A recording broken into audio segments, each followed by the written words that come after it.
Even now I've turned 30, I sometimes dream about something. I had the same dream again tonight. I know, this is just a dream. In the dream. It happened in a high school hallway. During break time, I was goofing around with my friends. The one passing by was my rival, the only one I couldn't beat in grades or character.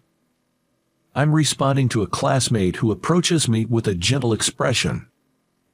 His confident demeanor was annoying. My friend took advantage of my distraction with her and tripped me up saying, "Gotcha." As I was about to fall, I reflexively grabbed something. It was a sensation like nothing I'd ever felt before.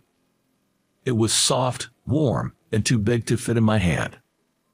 It took me a few seconds to realize what I had grabbed was her. Well, it was her boob. "I'm sorry." I apologized hurriedly, but she calmly said, "It's not worth an apology." I'm still curious about the meaning of her words. That's why I keep having this dream. I let out a small sigh as I woke up to the alarm clock. My name is David Miller, and I'm turning 30 this year. I got a job at a well-known company right after graduating from university.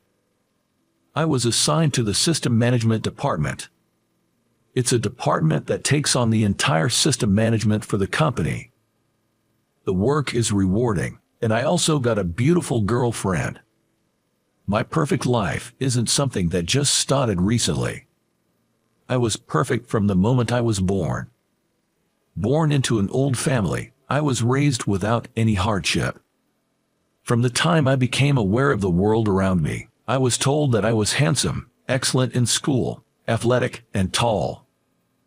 Throughout elementary and middle school, I was hailed as a prodigy.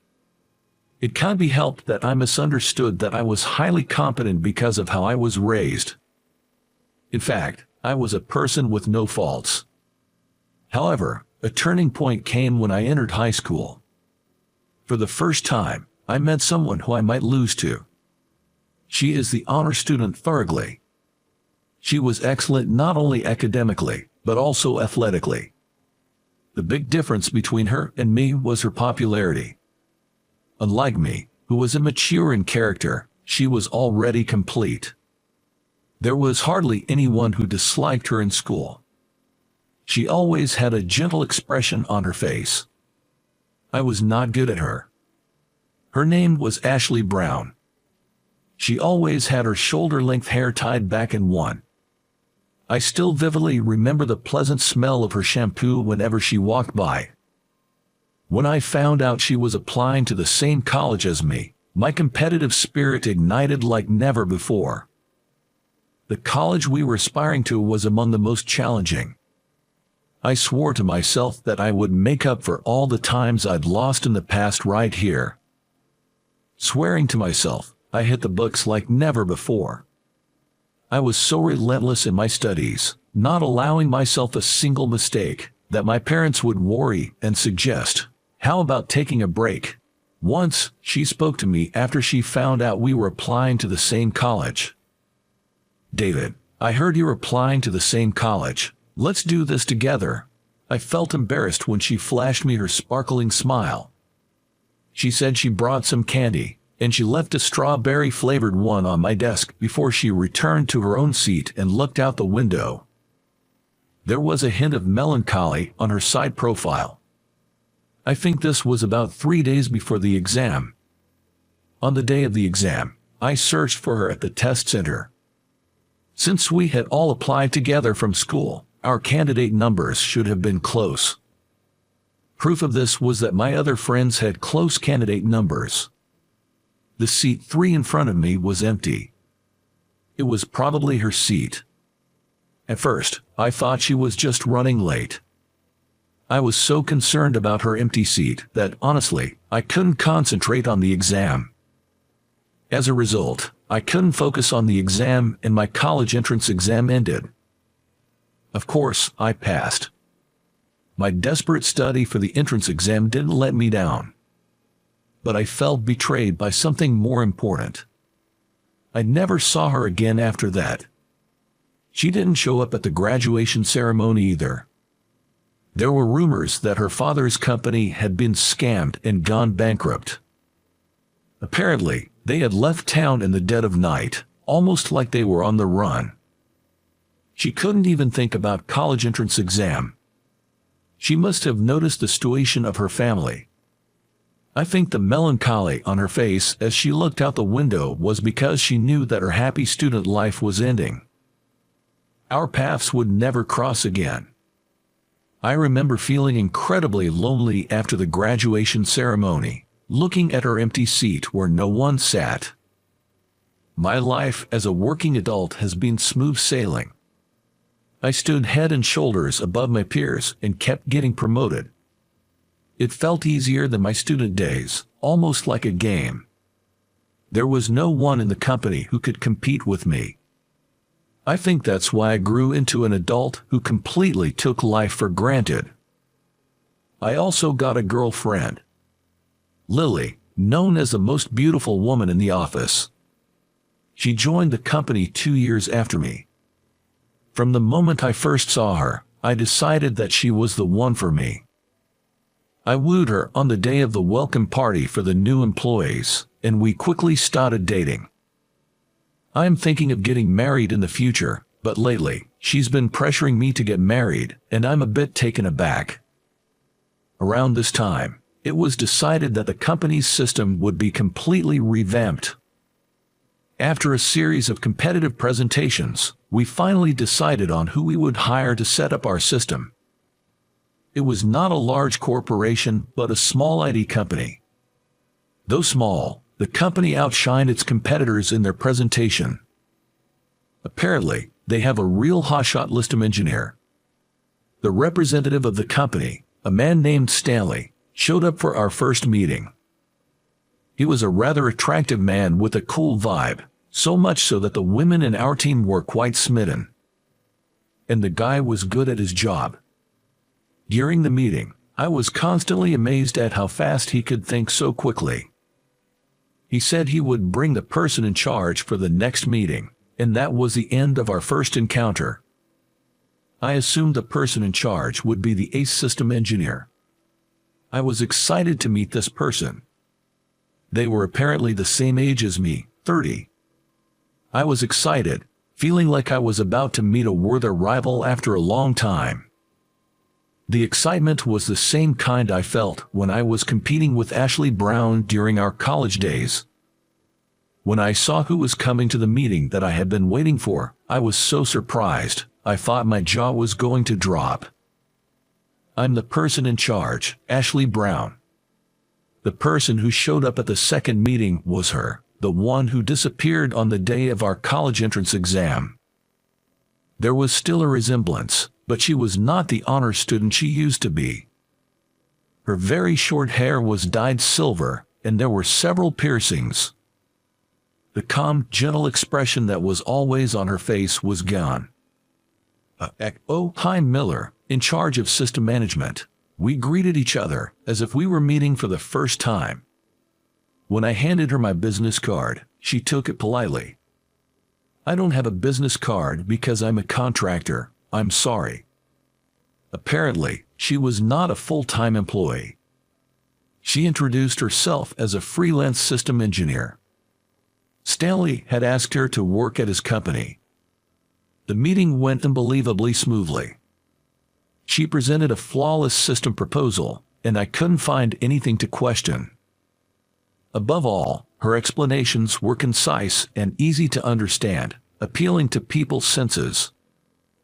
Even the bosses who weren't familiar with system could understand everything from her explanation, so I didn't need to add anything. It was a meeting that would usually take twice as long, but it ended before we knew it. Stanley always said that shorter meetings were better. After confirming a few points about future meetings with Stanley, we called it a day. As Ashley was packing up her laptop, I gathered up my courage to speak to her. I was nervous, thinking what if I was mistaken. "Do you remember me?" I asked. At my words, she seemed to smile a bit. "I remember. You've done well, David. I heard you were in charge of system." The last time we exchanged words was back in high school, and it felt strange to be talking to her again as adults. What have you been up to since then? You gave up on your exam too. My words came out more accusatory than I intended. This was my only acknowledged rival. Her sudden disappearance left me feeling betrayed, and I couldn't shake that off. It was a story from more than 10 years ago. Surely she must be annoyed being blamed for something so far back. Just as I expected, she knitted her brows with a look of annoyance. It was a facial expression I'd never seen before. What I've been up to since then is none of your business, isn't it, David? You really have no tact. I was infuriated by her dismissive tone. What the hell? The nerve of you. I'm just worried about you. I unintentionally raised my voice. Is something wrong, Mr. Stanley approached.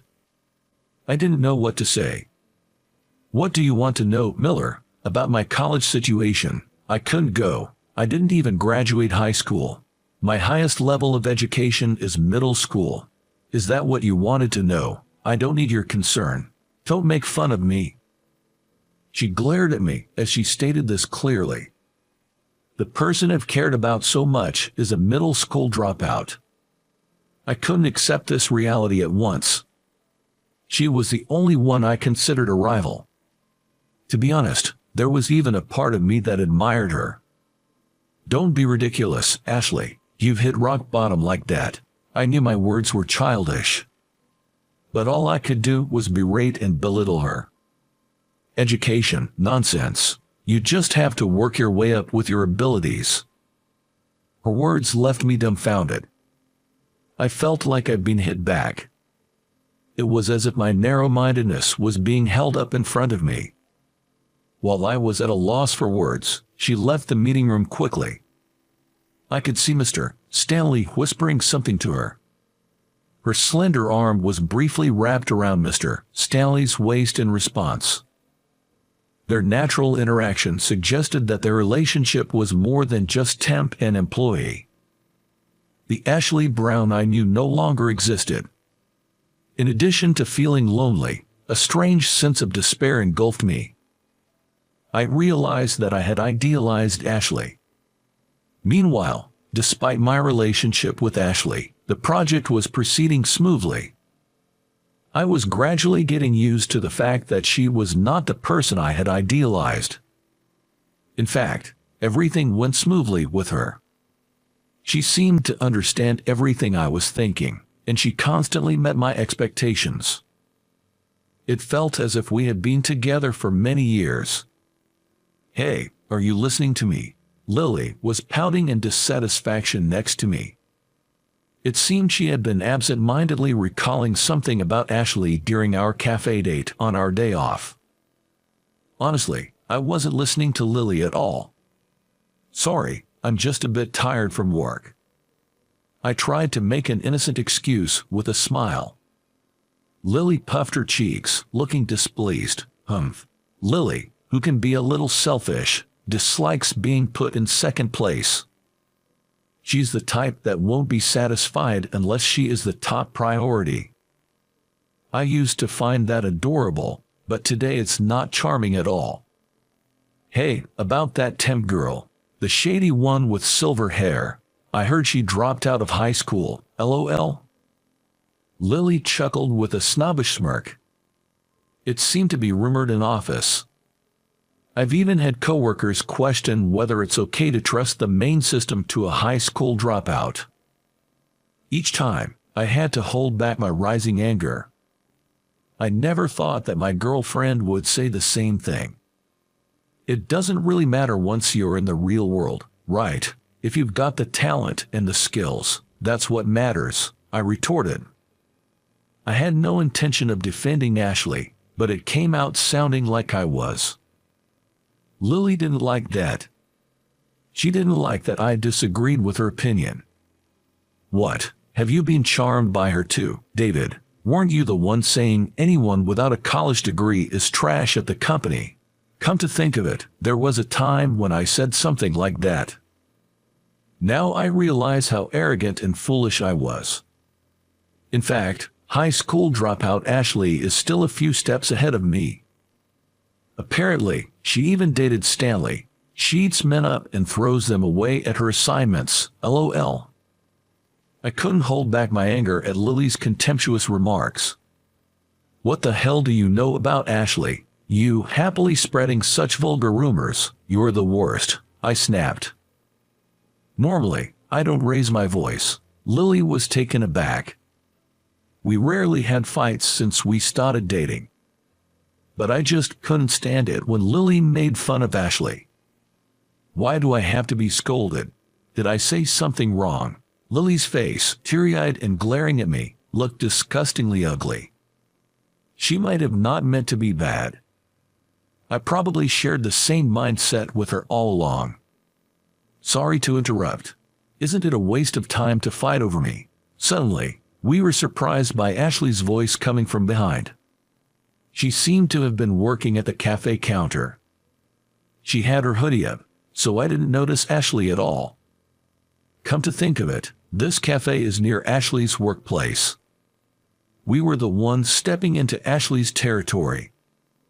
I just told the truth. I didn't do anything wrong. Lily glared at Ashley and, shouting, she bolted from the cafe. All I could do was watch Lily's back as she left. Abandoned in the cafe, Ashley moved over to my table, bringing his laptop with him. Isn't that your girlfriend, David? You're not going to chase her, Ashley said, without taking his eyes off his laptop screen. As she saw our quarrel, I couldn't reply immediately. As I remained silent, Ashley sighed softly. Why did you two argue like that? Well, wasn't that a harsh way to talk about Ashley? You don't know he was a top-notch student with both beauty and brains. Judging him like he's a loser, isn't that awful?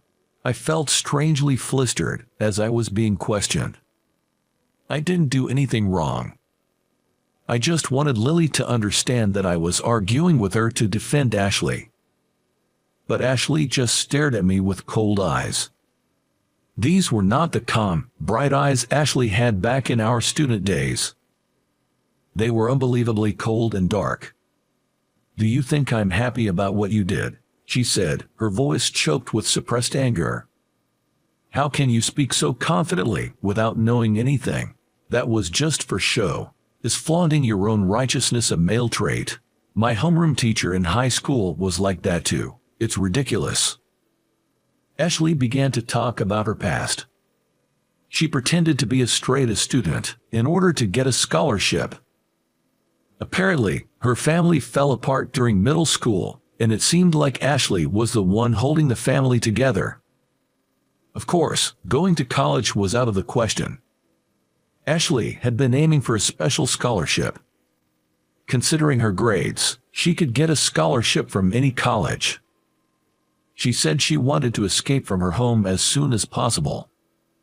Then, she was called by the homeroom teacher, who had something to discuss.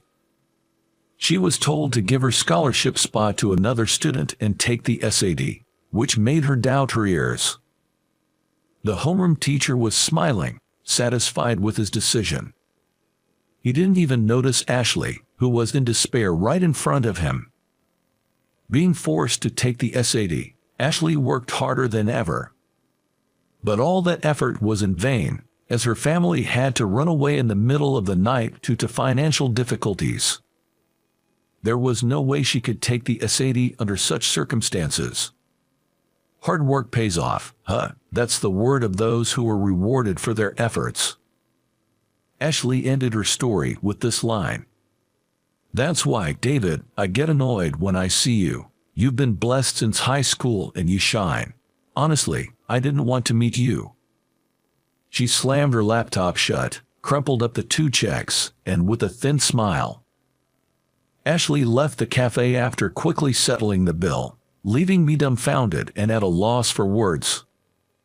Listening to Ashley's footsteps, I wondered what I did wrong. The more I thought about it, the more I felt like denying my own life. But that would just make me feel miserable. I downed my cold coffee in one gulp. Ever since running into Ashley on a day off at a cafe, Her demeanor became even more businesslike than before. I can tell from her attitude that she wants to get this job done and cut ties with me as quickly as possible. Even though I was hurt by her attitude, we carried on with our work in a businesslike manner.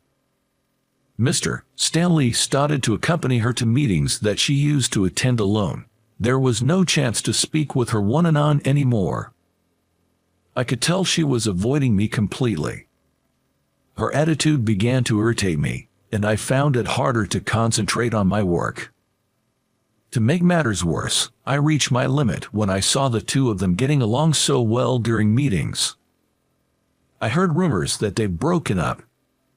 But even then, seeing her put complete trust in Mr. Stanley stoked my jealousy, and I couldn't stop it. That's when I made a big mistake. It was a communication error about a system specification change. Distracted by the two of them, I made a beginner's mistake. Even though it was a beginner's mistake, a communication error about specification changes could be fatal.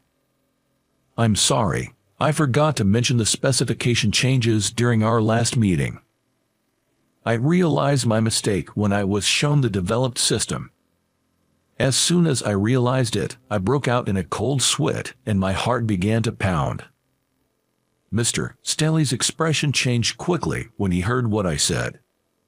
Even if there's some leeway in the schedule, specification changes are challenging. What do you mean by that at this late stage? Specification changes now. Mr. Stanley, who is always calm, raised his voice. I've been watching my team build this up. I guess it's no surprise that the words at this point are slipping out of my mouth. I bowed my head and apologized many times. We still have some leeway in the schedule, so it should be fine. Please let me check the details of the specification changes. Ashley controlled Mr. Stanley, who had changed color, and said in a quiet voice. I think she tried to prevent my mistake from being known to other colleagues. Ashley laughed a little and said, "We can do it." In the end, all we got was a reply that the delivery date would be just in time. Ashley said, "Don't worry," as she passed me, who couldn't hide my upset at making my first mistake since becoming a working adult. Just before the delivery date, I brought some gifts and went to Ashley's company. The lights were still bright even after work hours. When I rang the doorbell, Mr. Stanley answered. When I handed over the gifts, he smiled happily and said, "Thank you. We've received some gifts." When he called out to the company, men with unshaven faces appeared one after another and swarmed around the bag of gifts. I'm truly sorry for the inconvenience. To me, who bowed my head, Mr. Stanley said, "It's okay," and smiled. Thanks to Ashley's full support, I think we can make it in time. I heard that Ashley, who took on the specification changes, was blamed by other employees when she brought the changes back to the company. There was probably a criticism, saying, "Now you decide to take on such a reckless task." It was Ashley herself who silenced them. She bowed his head and asked for their support, assuring them that she would follow through on everything and take full responsibility. Ashley is a contract worker. She navigates this industry on her own. She hardly ever fawns over others or rallies on them. And yet, she bowed her head deeply and asked for cooperation. The office quieted down in an instant. Making Ashley bow like that, "David, I'd like you to tell me what kind of relationship you and Ashley have." Stanley, still smiling, spoke those words, but his eyes weren't smiling. I was a little taken aback by his serious gaze. Well, I got rejected by Ashley. She told me she had someone she's liked since her school days and can't forget him. As he told me this while picking up a sandwich from the catering, I thought my heart was going to stop. "Oh, you went to the same school as Ashley, right? Do you know what kind of guy she liked? She mentioned they were supposed to go to the same college."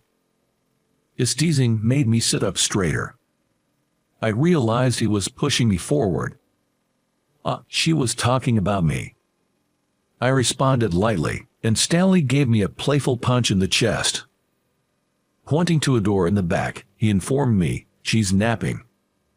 Hearing his words, I ran toward the door at the back. Without knocking, I opened the door to find Ashley, sleeping soundly on the couch. The sound of the door closing made her eyelids twitch slightly. "Shut up." Ashley's voice was scratchy. She seemed even smaller than when I saw her last time. "Ashley, wake up. I have something to ask you." I knelt down near the couch where Ashley was sleeping. She seemed to wake up all at once when she heard my voice. Jumping up, she looked around. Why, David, pulling her blanket up to her chest, she looked at me, unable to hide her surprise. "Stanley told me, who's this person you can't forget?" Her face went white at my words, and she glared at the door. Probably glaring at Stanley in the other room. Her face turned red in no time at all. I looked into her eyes and asked again. She just blushed and didn't answer. "I heard you were supposed to take the same college entrance exams." The next moment, I felt an impact on my face. It took me a few seconds to realize that she'd thrown a cushion at my face. I've forgotten about such old memories. The sight of a fuming Ashley, her face bright red, is unbearably adorable. Usually, she's full of self-assuredness, but right now, she looks just a little bit younger and flustered. I feel closer to the Ashley I know. That night, I was dumped by Lily. "It's your responsibility to pick me up, Ashley." Tisk. She clicks her tongue, looking at me after my slightly crafty remark. I wait silently for her to speak. Finally, she opens her mouth after the long silence. Ashley's feelings are now completely laid bare. "If you were dumped, I guess it can't be helped. If you behave, I'll take you in." I think there must be an unbreakable bond between her and me. If only we had just told each other we loved each other back when we were students. I am amazed at how far around we've come. From now on, I want to spend my life with her. I want to take my time hearing about her life when I wasn't around. "So, when's the wedding?" I tease Ashley, riding on the wave of excitement, and she gives me an exasperated look. "For now, make sure you propose properly once the job is done." The moment her expression shifts from exasperation to a full smile, my life changes color completely. I want to promise her a life happier than anyone else in the world. I truly feel that from the bottom of my heart. She gets up from the sofa and returns to her desk, immediately resuming work. I sit next to her, trying to help out as much as I can. "There's a bug that keeps occurring here," I explain, pointing at the source code displayed on her computer. Her fingers, writing out the code for review, hesitate for a moment. "What if we do this?" "Oh, I was thinking the same." Ashley quickly begins to refactor the program. I am in awe of her technique. "David, you're pretty talented. Makes it easy to work with you. We're a great team." Looking at the system now running smoothly, she smiles joyfully.